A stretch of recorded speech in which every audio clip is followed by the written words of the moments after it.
C'est un être sans morale, sans émotion. Prédateur, calculateur, manipulateur, sans pitié.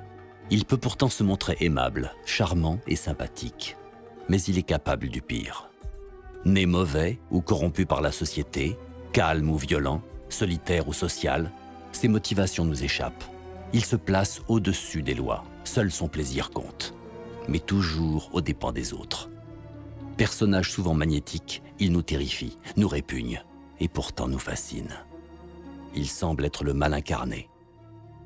Il est le psychopathe de cinéma.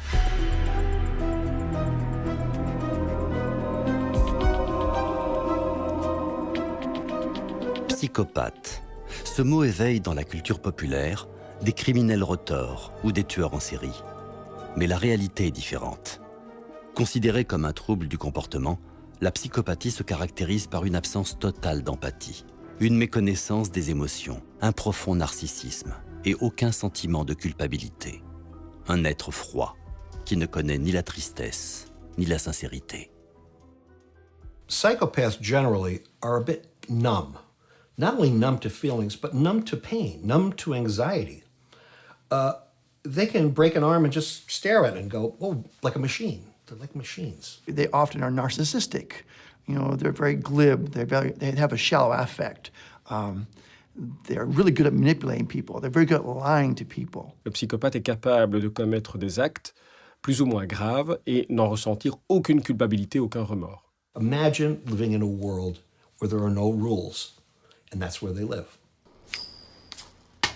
What's the most you ever lost in a coin toss? Need to know what I stand. Psychopaths in cinema don't recognize limits on their own appetites, desires, or powers. And it's hard to imagine anyone going to the movies who wouldn't be interested in a figure like that. Some people might be interested in having that figure get neutralized. Some people might be interested in having that figure triumphant, but almost everybody, before the figure either triumphed or was neutralized, would want to see that figure in action.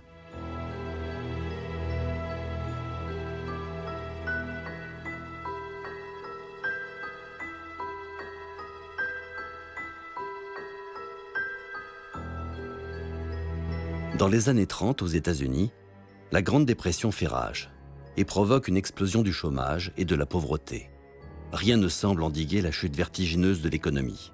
Les politiques sont impuissants. La population subit. Mais ces années sombres sont aussi l'âge d'or des gangsters. One reason that gangsters are, if not popular, at least widespread during the Depression was that with the coming of prohibition in 1919, drinking became illegal, and if you wanted to get a drink, you had to get it from somebody who's breaking the law. That meant that you were much more likely to have contact, direct contact in your personal life with a member of the criminal class. And inevitably, this demystified criminals and made them, if not more appealing, at least more accessible to a much wider audience.